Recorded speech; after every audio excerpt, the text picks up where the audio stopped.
I'm Elise from the blog LePetitSaintCrochet.com, and today we are talking about my favorite subject, what is amigurumi?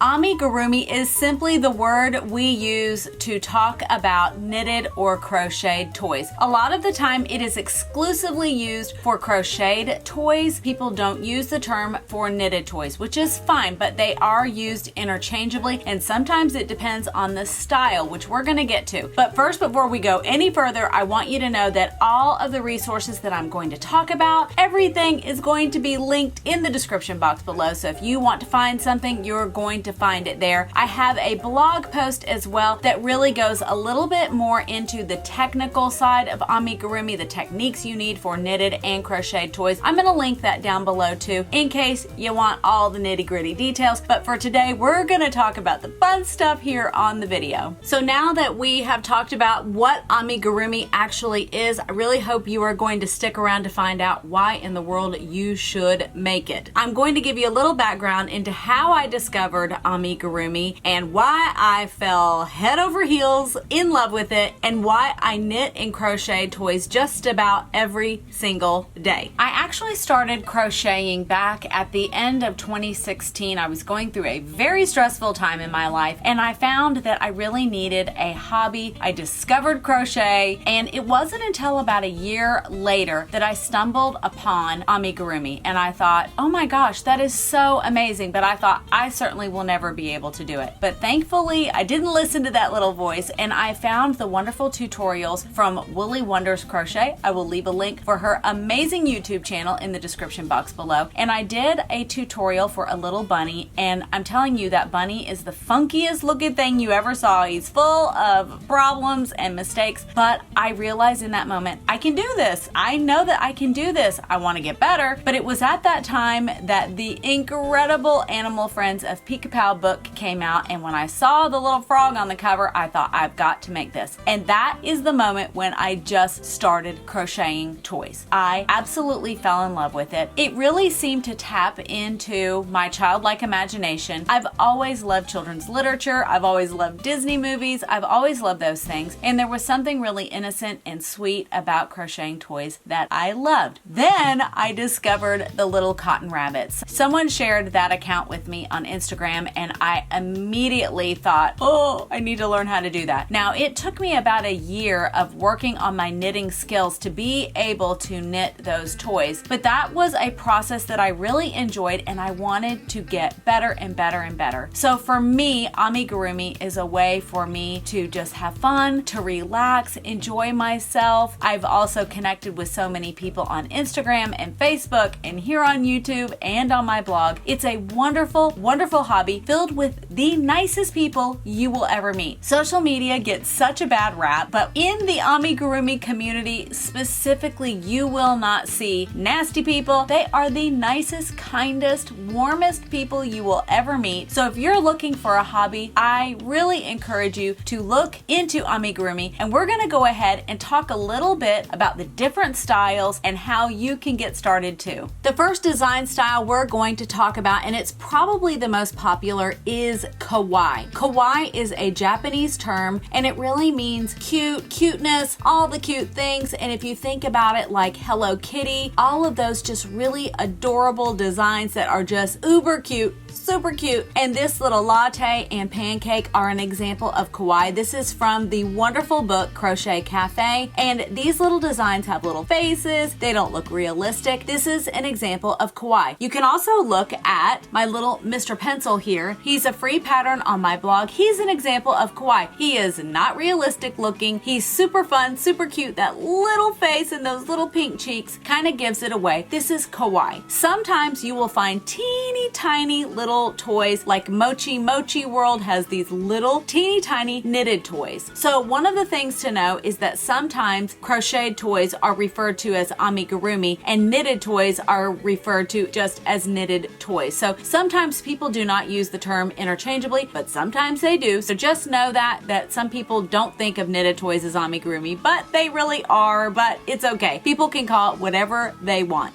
The next style really doesn't have a name or a definition, but I like to call it character style. It reminds me of things out of a children's book, illustrations, and one of them is the Animal Friends of Pica. I love these books. The second one just recently came out, and that's where my little duck came from. Now, these are definitely not realistic looking, but I wouldn't say they were kawaii. They're not that uber cute little, really cute little toys. They're adorable, but they look a little different. They're bigger typically, and they just have a little bit more, I don't even know what the word is. They just don't have that Hello Kitty kind of look to them. They're just a tad bit more realistic without being realistic, if that makes any sense. But I love these designs. A lot of toy designs, whether they're crocheted or knitted, fall into this category. I have so many of them, and I'm going to share some pictures of them while I'm talking. You will be able to find these everywhere. The little cotton rabbits are a good example of this. I feel like these just pop right out of like a Beatrix Potter book or something like that, where they're not meant to look so realistic, but they are just beautiful. They're adorable. They're sweet. And I think a majority of the crocheted and knitted toy patterns out there fall into this little category. Now, there are a few very realistic toy pattern designers out there, and the one that I'm really thinking of is a knitted toy designer called Dot Pebbles. These are some of the most beautiful toys that I have ever seen. They are extremely realistic looking, and if you check out her Instagram page, you're going to see exactly what I'm talking about. I will be scrolling through sometimes and think, is that a real bunny or is that a real cat? And to find out, no, it's just a knitted toy. They're beautiful, beautiful, beautiful. I haven't knitted any of those patterns yet. I would imagine that they're for a more experienced knitter, but they are gorgeous, gorgeous, gorgeous. They're just beautiful, and it is on my list of toys to make one of these days. My list keeps getting longer and longer. So let's talk a little bit about the tools that you will need to get started with amigurumi. So whether you are crocheting or knitting toys, you're gonna need some yarn. There are so many different types of yarn that you could use, from acrylic to wool to cotton, all the different ones, and a lot of it is just going to depend on your budget, what's available to you, what is your preference. All of those things really go into your choice for yarn for amigurumi. But I do want to let you know that not all yarn makes a good amigurumi yarn, and sometimes you just have to work with it to discover if it's going to work well for you. So a yarn that has a little bit of structure is going to work really well, because you want your pieces, especially for crocheted ones, to be very firm. You want nice tight stitches, but your yarn choice really does matter. Now, if you want my personal recommendations, these are my go-to yarns. I use them in almost every single project that I make. They're both a worsted weight. This is the Barocco Vintage Worsted. It is my favorite. It is beautiful. It's a mid-price range yarn. And then I have the Paint Box Wool Mix Aran. It's a little more affordable, and it is beautiful. One of the things is these come in so many different colors, because who wants to get a yarn that you can't find in all the colors that you need? I would look at these if you're interested. I will leave a link for them in the description box below. But these are two of my favorite yarns. I love them so very much, and they make beautiful toys. But you're also going to need crochet hooks and knitting needles, and a lot of times those just depend on your pattern. What size do you need? I honestly, for crocheting, only use a 3.5 millimeter hook. I've talked about it before in other videos, but the Furls Odyssey crochet hook is my favorite. It has a very pointy end. If you want to find out more information, visit the blog post about it. I won't bore you with all the details about it here. I love Addi knitting needles for knitting toys, but there's lots of different ones that you could choose from. The other things you're going to need are things like safety eyes and stitch markers. You're going to need a yarn needle, some embroidery floss. I didn't say that right. Embroidery floss. And you're going to need stuffing, because you have to stuff these toys. I really like just the cheap polyfill that you can find at Walmart or any craft store. You don't need anything special for that. But those are just the little things that you need to get started. The great thing about yarn is that when you buy several different colors, you might think, oh my gosh, this is going to cost me a fortune. you're only going to use a little bit of that yarn for each pattern. So don't worry, even in a big one like this duck, you don't use that much yarn to make an entire toy. He has several different colors in there, so you only use a little bit at a time, which is really great. And some of these other tools, like your knitting needles, your crochet hooks, stitch markers, things like that, are non-consumable. Now, one thing that you're going to use a lot more of than you think is that polyfill stuffing. You are going to use so